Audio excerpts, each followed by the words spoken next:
Alright, what's happened? We got Dave Bello Gallico, book 4, chapter 29, and we're dealing with the storm scene here. So, right off the bat, we got our ablative of time on the same night. And then a kidit plus this ut and a subjunctive. This is going to be a nice little result clause. It happened on the same night. It happened that there was a full moon.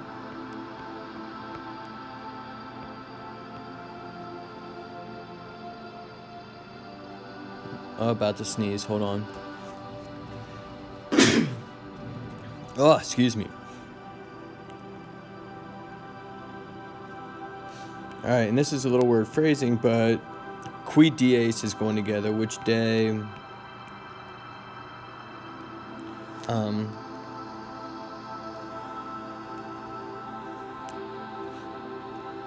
then your consuetuo was accustomed.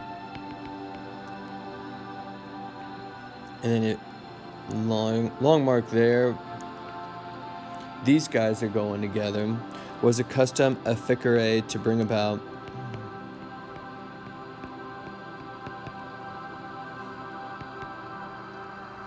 the maximos. Alright, that's superlative, the largest. Maritime tides in the ocean.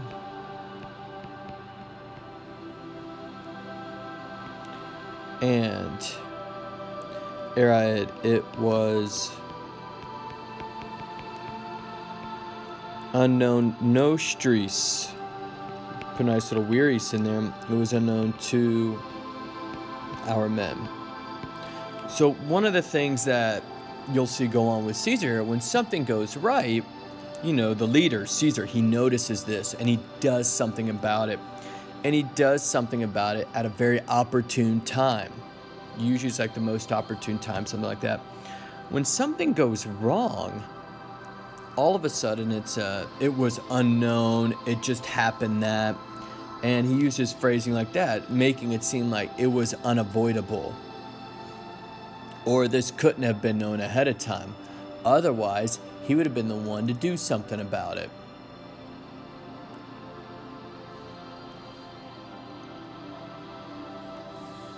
Alright, so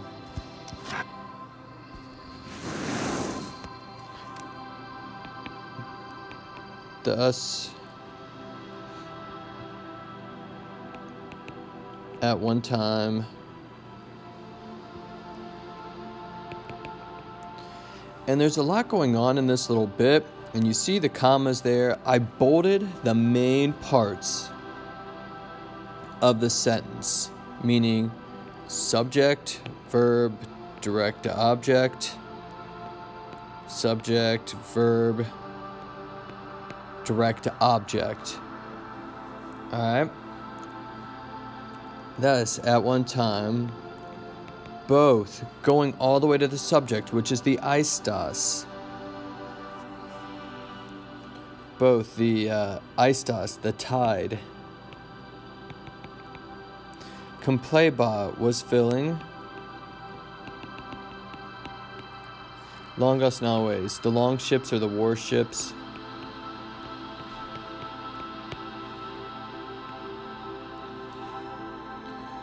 Alright, in quibus. Quibus is going to the naves in which Kaiser Caesar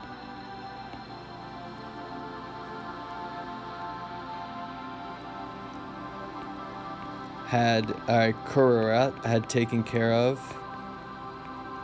The exercitum, the army. And this is a future passive participle. Looks like the gerundive. About to be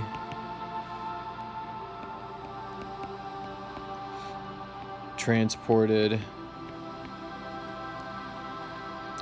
Quas is also going with Nawes, which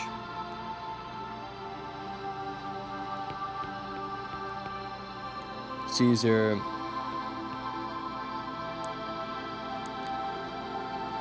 had led up to or onto the dry land, Artem. And then we're going into the second part. And Tempestas, I know this AS looks accusative plural, but it's third declension, nominative singular.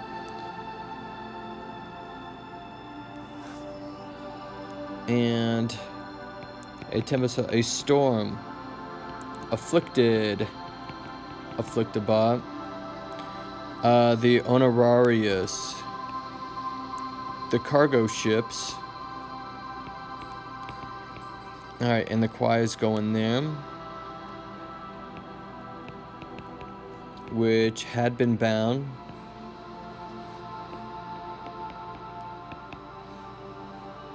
To the anchors.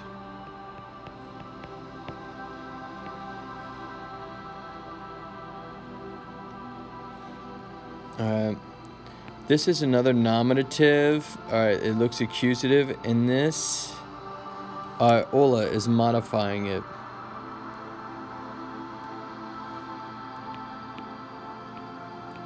And not any facultas. Ability. And we got a couple of gerunds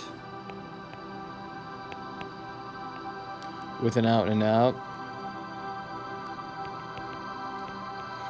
Either of administrating or administering, of governing, or of helping. Debater was given. And so he goes even further, said he couldn't do anything about this. Now, when things go right, of course, he made the right decision, but when things go wrong, well, he couldn't do anything about it. So then we go into this ablative absolute. We're still talking about this storm here. With many ships. Alright, Fractes having been broken.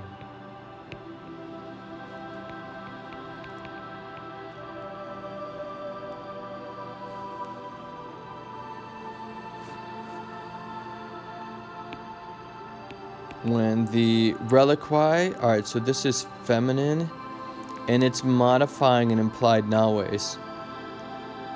When the remaining ships, or rest of the ships, in the Elutiles, that's going to be modifying it. When the remaining ships were inutiles, were useless. Ad navigandum, for sailing. And this is a gerund. I know it looks like ad plus nd, but it's a gerund. Alright. When the remaining ships were useless for sailing, and then we've got another ablative absolute, and I'll just, hopefully that makes it easier to see. With the funibus, with the cables, anchoris, anchors,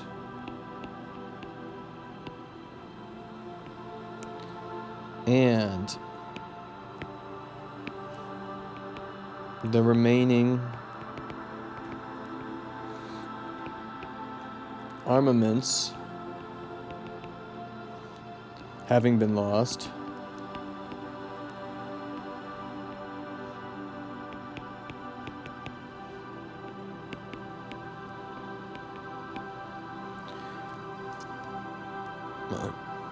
So much going on. All right. This is describing this guy. This is nominative, feminine, singular. It's third declension. He's using some third declension nasties today. So, a magna perturbato, a great disturbance.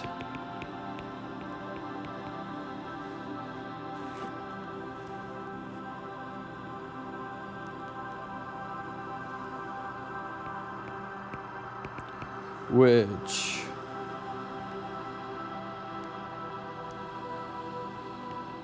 was necessary to happen,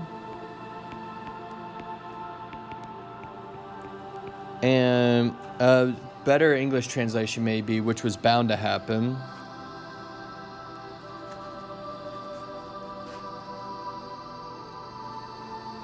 A great disturbance of all the army.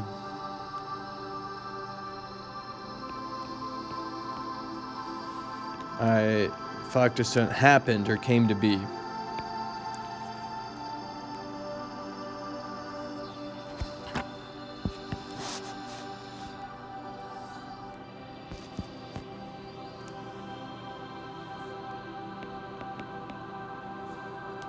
And this is going, well, a little too far. Let's go with the Nahues. For there were not other ships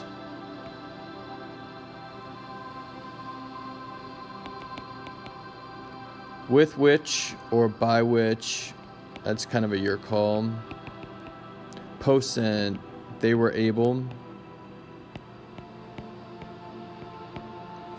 Alright, and you got your present passive infinitive. To be carried back.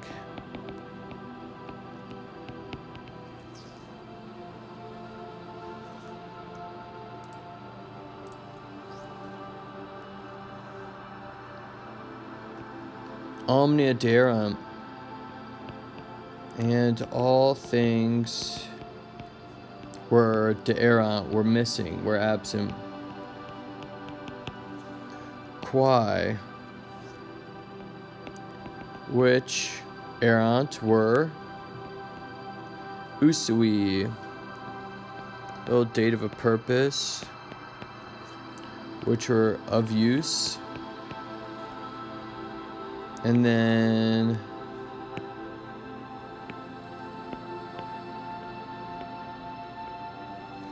which were of use in order to repair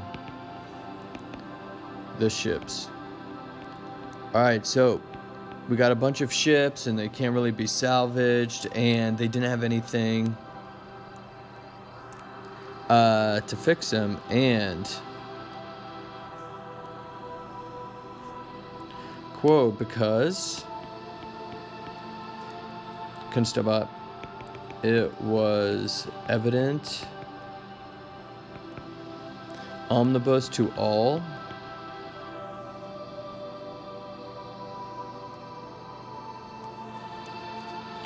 alright, we got some infinitive, he's getting a little wordy here, and because it was evident to all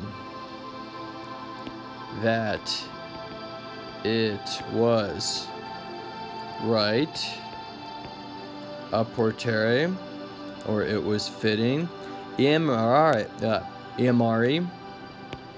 to spend the winter or winter down,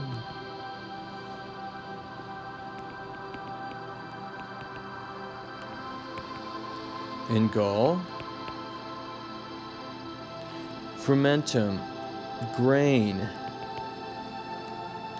a non-proviserat, had not been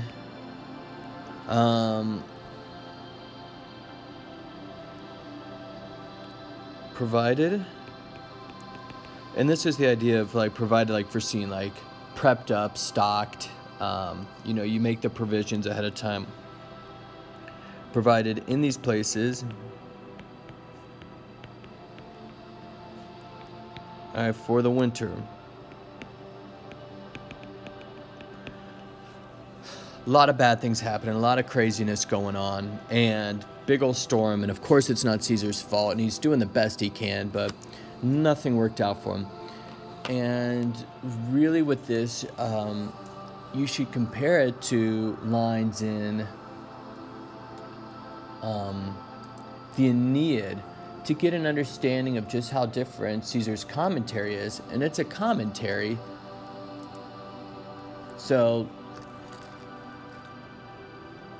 you've got to understand that that's a certain form of writing, whereas, you know, the Aeneid, it's, you know, it's an entertaining epic, and so there's some language in there. So if you compare this to, you know, it's around line, let me check, 88 to 108 in book 1 of the Aeneid, you're going to see that, you know, there's a pretty good comparison there in terms of, you know, just how different a commentary versus an epic is.